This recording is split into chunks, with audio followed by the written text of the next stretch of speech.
ഇറാന്റെ സൈനിക ശേഷി ദുർബലമായി എന്നതാണ് അമേരിക്കൻ പ്രസിഡന്റ് ഡൊണാൾഡ് ട്രംപും പ്രതിരോധ സെക്രട്ടറി പീറ്റ് ഹെക്സത്തും നിരന്തരം വിളിച്ചു പോകുന്നത്.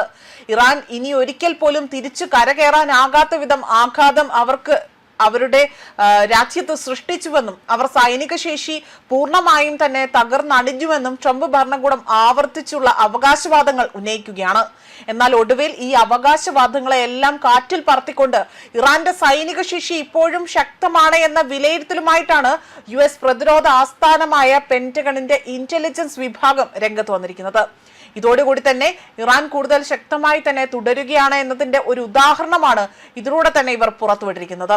എന്നാൽ ആയിരക്കണക്കിന് മിസൈലുകളും ഡ്രോണുകളും ഉൾപ്പെടെ തന്നെ ഗണ്യമായ സൈനിക ശേഷി ഇറാൻ ഭരണകൂടം നിലനിർത്തുന്നുവെന്ന് പെന്റഗണിന്റെ ആഭ്യന്തര രഹസ്യാന്വേഷണ ഏജൻസി അറിയിച്ചുവെന്ന ഒരു റിപ്പോർട്ടാണ് ഇപ്പോൾ പുറത്തു വന്നിരിക്കുന്നത്. ഇറാനിയൻ സായുധ സേന ശക്തമായ ഒരു പ്രാദേശിക ശക്തിയായി തന്നെ തുടരുന്നു എന്നതാണ് ഇന്റലിജൻസ് റിപ്പോർട്ട് സൂചിപ്പിക്കുന്നത്. ഈ ആഭ്യന്തര ഇന്റലിജൻസ് വിലയിരുത്തലിന്റെ പശ്ചാത്തലത്തിൽ കൂടിയാണ് ട്രംപ് വെടിനിർത്തൽ കരാർ നീട്ടിയതെന്നും ഇവിടെ ചില മാധ്യമ റിപ്പോർട്ടുകൾ പുറത്തു വന്നിട്ടുണ്ട്.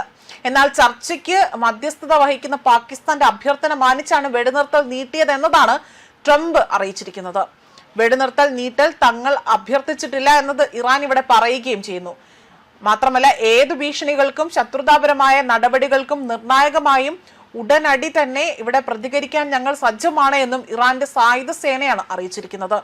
ഇതോടുകൂടി തന്നെ കഴിഞ്ഞ ദിവസം രാത്രി ടെഹ്റാനിൽ നടന്ന റാലിക്കിടെ ബാലിസ്റ്റിക് മിസൈൽ പ്രദർശനവും ഇറാൻ നടത്തുകയും ചെയ്തിരുന്നു.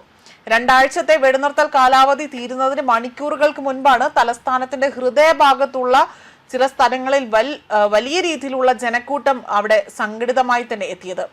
അതേപോലെ തന്നെ ഖൊറൈം ഷഹർ 4 മീഡിയം റേഞ്ച് ബാലിസ്റ്റിക് മിസൈലുകളാണ് ഈ പ്രദർശനത്തിന് വെച്ചതായി തന്നെ വിവരങ്ങൾ സൂചിപ്പിക്കുന്നത്.